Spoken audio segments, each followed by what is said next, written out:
Shalom,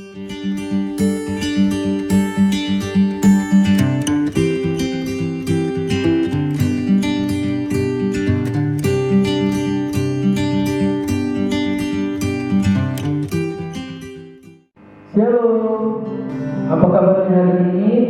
Puji Tuhan, luar biasa ya. Sekarang mari kita siapkan hati kita untuk masuk ibadah online. Sebelumnya mari kita berdoa. Bapa, terima kasih Tuhan Yesus, terima kasih setia Tuhan Yesus dengan kamu dalam hidup kami. Sekarang Tuhan Yesus, kami akan siap beribadah yuk di tempat ini Tuhan Yesus.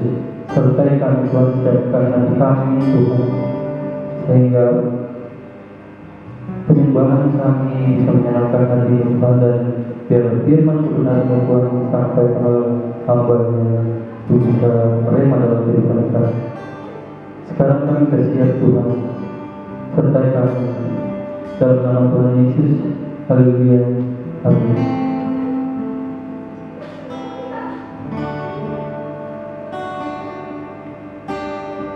Banyak perkara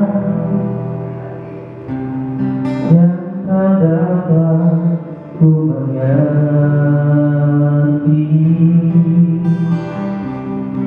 mengapa kan harus terjadi di dalam kehidupan ini. Satu perkara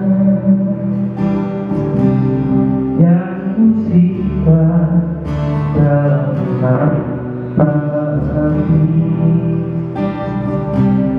tiada satu pun yang terjadi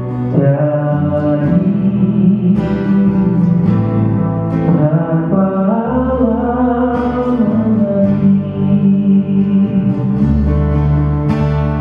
Allah mengerti, Allah peduli segala persoalan yang kita hadapi.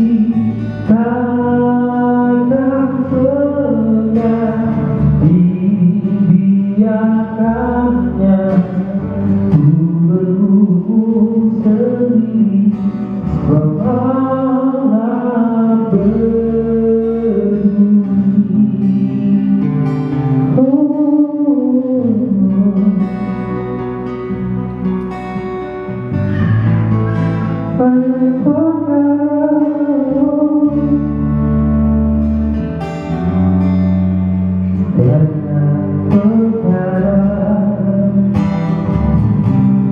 Yang tak dapat ku mengerti,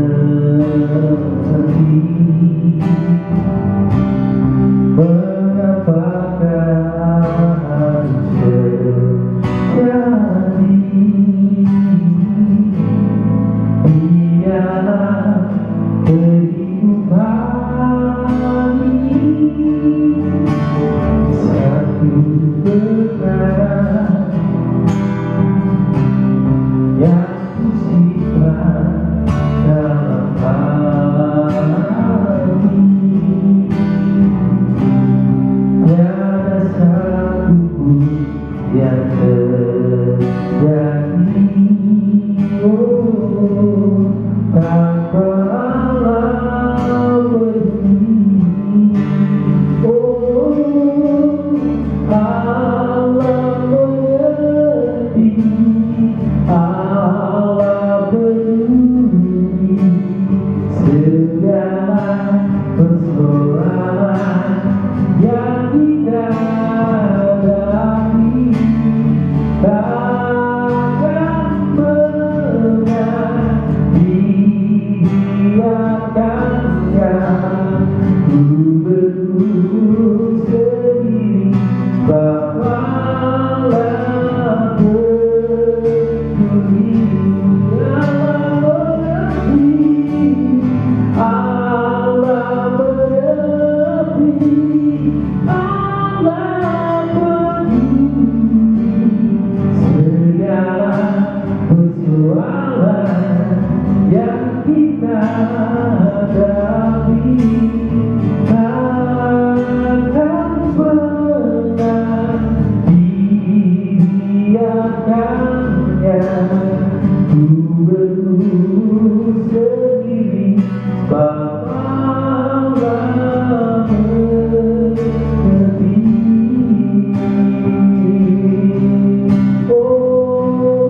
dalam seri malam hari ini, mari kita berdoa terlebih dahulu. Bapa, terima kasih untuk malam hari ini, untuk semua kebaikan-Mu dan untuk semua rencana-Mu dalam kehidupan kami, Tuhan.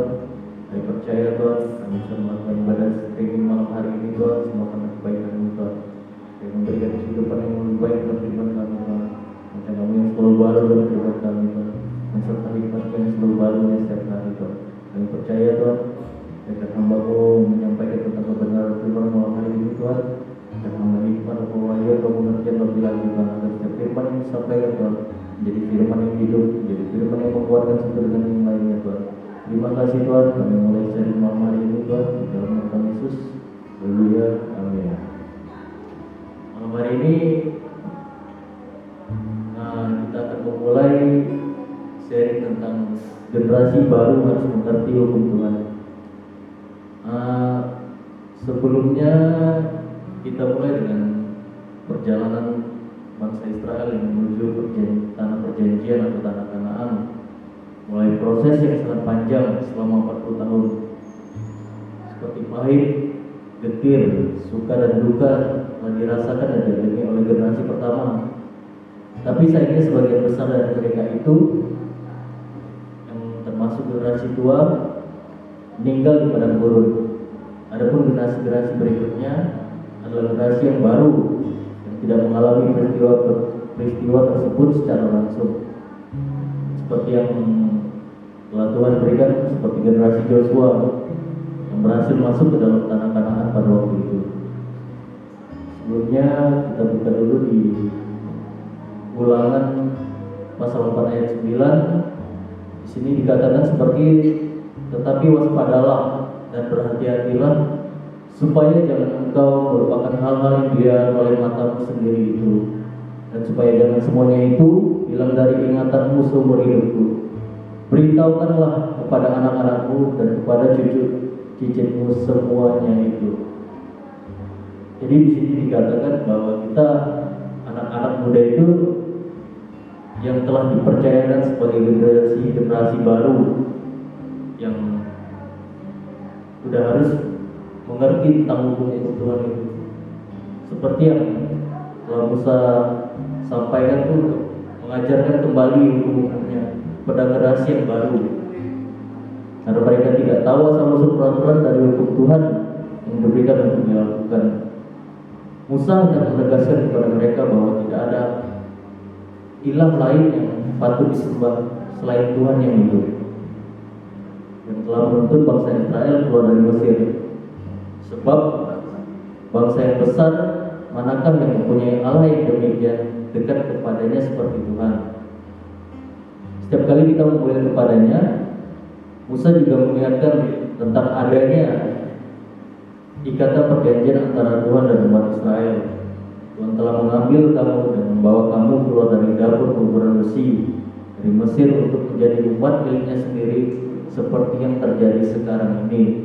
Di ayat Ulangan pasal 4 ayat 20. Kita generasi sekarang tidak boleh melupakan apa yang telah menjadi perjanjian kita dengan Tuhan, seperti yang Musa buat dalam 10 perjanjian itu. Jadi apapun yang kita perbuat, apapun yang kita lakukan itu ya taati. Walaupun Tuhan telah membawa kita masuk dalam perjanjian baru, tetapi tidak lepas juga kita harus tetap ingat sama perjanjian-perjanjian yang lama itu, seperti 10 perintah Allah itu. Kepada generasi baru ini, Musa memberikan kunci untuk mengalami hidup yang berkemenangan, yaitu ketaatan. Hidup dalam ketaatan ya bisa dibilang itu hidup yang susah-susah gampang. Terkadang saat kita berusaha dengan diri kita taat, ada sedikit pelanggaran pasti yang kita buat, dan pelanggaran sekecil apapun ya tetap itu dosa. Tapi ya, karena kalau kita mengandalkan dengan kekuatan kita sendiri ya, apapun yang kita mau lakukan untuk taat ya akan goncang juga di dalam tubuh kita, di dalam kehidupan kita juga. Jadi apapun yang udah Musa sampaikan, apa yang telah Musa perintahkan bagi kita ya andalkan selalu Tuhan. dalam setiap kehidupan kita. Selalu taat, berdoa, membaca firman.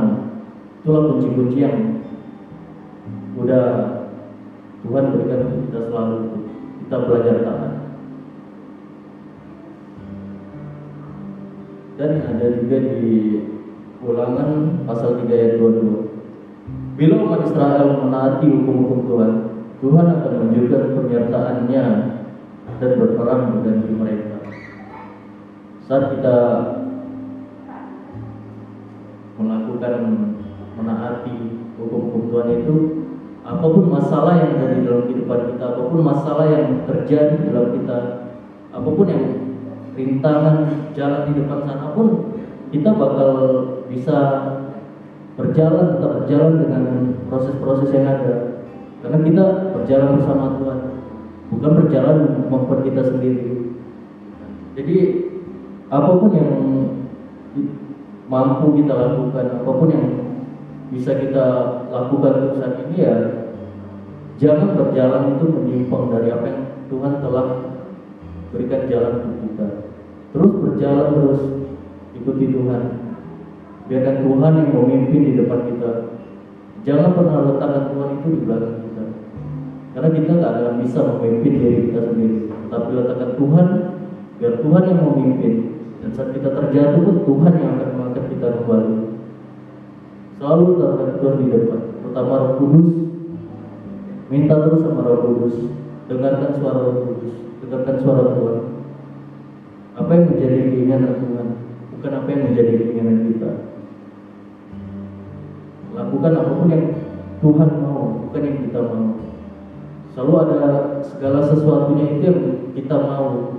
Tapi apa yang kita mau mungkin bukan terbaik untuk Tuhan. Tapi apa yang Tuhan berikan itu selalu terbaik untuk kita. Lalu selalu merencanakan hal-hal yang baik, bukan hal yang bersifat mencelakakan. Dan untuk generasi saat ini, ya belajar untuk lebih taat lagi sama Tuhan. Kita anak-anak muda yang dipersiapkan, kita generasi terakhir, generasi Joshua yang Tuhan sudah bukakan jalan kita untuk tanah-tanah perjanjian, untuk tanah Kanaan yang sudah Tuhan bukakan untuk generasi kita.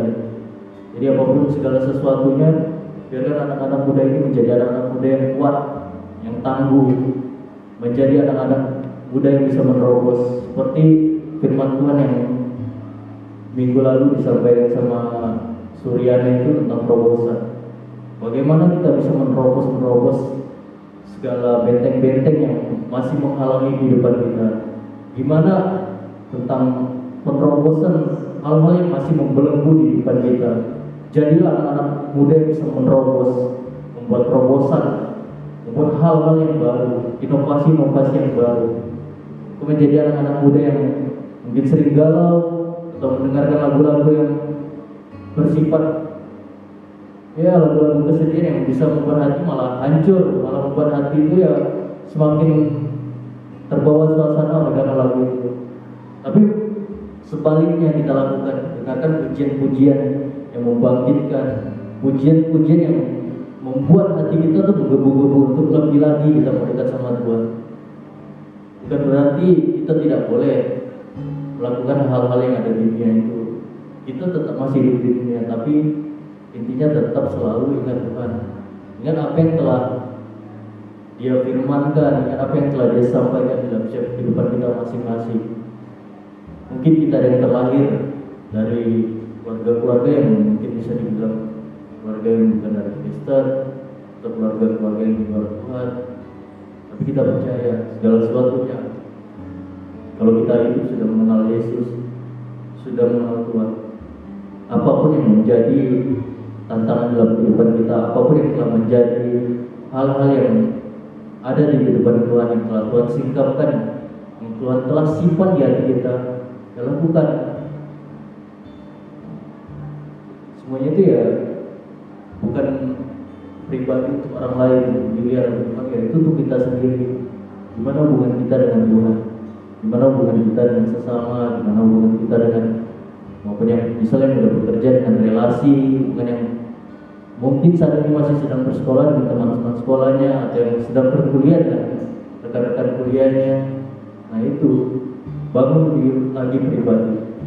Kita udah beres pribadi kita dengan Tuhan maupun beres kehidupan kita sendiri, kalian membangun hubungan dengan siapapun ya, itu akan terasa mudah, dan Tuhan pasti bukakan jalan segala sesuatunya untuk kita bisa menjalin hubungan dengan siapapun. Dan selanjutnya untuk kita lebih lagi bisa taat dengan apa yang menjadi hukum Tuhan dalam kehidupan kita, ada hal-hal berikut yang bisa menghentikan apa yang menjadi hal-hal yang dalam kehidupan kita yang menjadi permanen, yang bisa mendukung untuk menjadi perubahan kita. Seperti satu, mempersembahkan tubuh atau kita mematikan kedagingan. Di Roma pasal 12 ayat 1, dengan kerelaan hati kita mematikan sedikit demi sedikit kedagingan dalam kehidupan kita. Walaupun itu butuh proses yang nggak mudah sama sekali, bisa dibilang, untuk mematikan kedagingan kita. Kedua, memperbarui pikiran dengan pola pikir yang baru, seperti dikatakan di Roma 12 ayat 2. Merubah pola pikir kita, merubah mindset, merubah cara pandang kita terhadap hal-hal apapun yang bisa menunjang untuk kita melakukan sebuah ketaatan kita dalam kehidupan generasi baru. Tiga, yang paling penting, berkomunitas yang benar, seperti dikatakan di Kolose 3 ayat 16. Komunitas yang benar, berkonsel. Kita nggak bisa hidup sendiri, kita tetap harus mencari komunitas. Walaupun kalian pergi dimanapun, tetap cari komunitas, karena komunitas ini yang paling penting dalam kita menjalin hubungan dengan sama. Tapi jangan berkomunitas dengan hal yang salah. Misalnya kalian mempunyai tujuan yang lain, punya hati yang lain saat berkomunitas. Keempat, seperti praktikkan sebagai gaya hidup. Ketaatan itu kita jadikan gaya hidup dalam kehidupan kita, seperti di Galatia pasal 6 ayat 9. Dan yang terakhir itu, kita mulai saling mendekatkan lagi atau mendekatkan lebih lagi, misalnya dari keluarga kita atau dari sebelah pihak siapapun dari keluarga kita ya. Misalnya kita mempunyai hubungan yang jauh, hubungan yang tidak akur lagi, lebih dekatkan. Sedikit kesaksian dari saya, sebelum saya mengenal Tuhan, sebelum ya saya dulunya masih di agama Hindu gitu, tapi tidak pernah beragama sama sekali. Di situ saat saya pun cuman beragama itu ya, rumah itu hanya untuk sebagai tempat transit saya, sebagai tempat untuk makan, tempat tidur. Habis itu kemana lagi itu ya udah terserah saya. Tapi setelah saya mengenal Tuhan, saya mau menyerahkan diri saya untuk dibaptis, untuk mengenal Tuhan lebih lagi. Saya kangen akan hal itu. Yang dulunya kami sering berkumpul sama keluarga, tapi saya ditempatkan di tempat kerja yang lain, dan kami satu keluarga pun terpisah semua.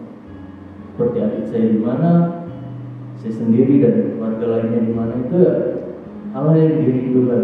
Setelah kita kenal sama Tuhan ya, Tuhan proses lagi apakah kita akan tahan dengan hal-hal itu seperti ini. Seperti setiap teman-teman yang mungkin merantau, teman-teman yang di tempat pekerjaannya di beda kota, maupun teman-teman yang di lain tempatnya, itu akan menjadi hal-hal yang akan dirindukan lagi sama kita semua, untuk kita berkumpul lagi. Kapan kita berkumpul sama keluarga kita? Dan terkadang lebih menguatkan lagi itu, ada pepatah bilang itu, kita akan mudah lupa kalau hanya mendengarkan firman Tuhan, tapi kita akan mudah mengingatnya kalau kita memperhatikannya. Tetapi kita akan memahaminya lebih lagi dengan sempurna kalau kita mengajarkannya kepada orang lain. Jadi untuk generasi yang baru yang mungkin masih terus belajar terus untuk memahami tentang kebenaran firman Tuhan, mengerti tentang hukum Tuhan, dan mengerti segala sesuatunya ya, pelajari terus, pahami, mengerti, dan masukkan ke dalam hati kita dan menjadi firman Tuhan. Apa yang Tuhan telah sampaikan, apa Tuhan yang telah Tuhan singkapkan dalam hati kita itu pahami terus. Sekian untuk khotbah malam hari ini. Mari kita berdoa. Bapa di dalam surga dan nama Yesus, kami bersyukur Tuhan malam hari ini Tuhan, hamba telah selesai Tuhan menyampaikan tentang firman Tuhan. Biarkan setiap firman yang disampaikan, biarkan firman yang telah dikatakan diberikan tadi Tuhan, jadi firman yang hidup Tuhan, untuk kami menjalani kehidupan kami Tuhan. Biarkan firman itu tetap melekat dalam hati kami Tuhan. Jadi firman yang bisa kami pahami lebih lagi Tuhan, firman yang melekat di dalam hati kami juga Tuhan, kami menjalankannya Tuhan. Ajarkan kami Tuhan mempraktikkan setiap firman-firman-Mu Tuhan, dan kami mengerti tentang hukum-Mu Tuhan. Bukan hanya kasih karunia-Mu saja Tuhan, tetapi setiap apapun yang telah Kau singkapkan Tuhan dalam kehidupan kami Tuhan. Ajar kami untuk lebih taat lagi Tuhan. Ajar kami untuk menaatinya Tuhan, hukum-hukum-Mu Tuhan, maupun apapun yang telah Kau berikan dalam hidup kami Tuhan. Terima kasih Tuhan, terima kasih Bapak. Tuhan Yesus, syukur ya Tuhan. Amin. Terima kasih dan selamat malam dan selamat malam minggu. Tuhan Yesus memberkati.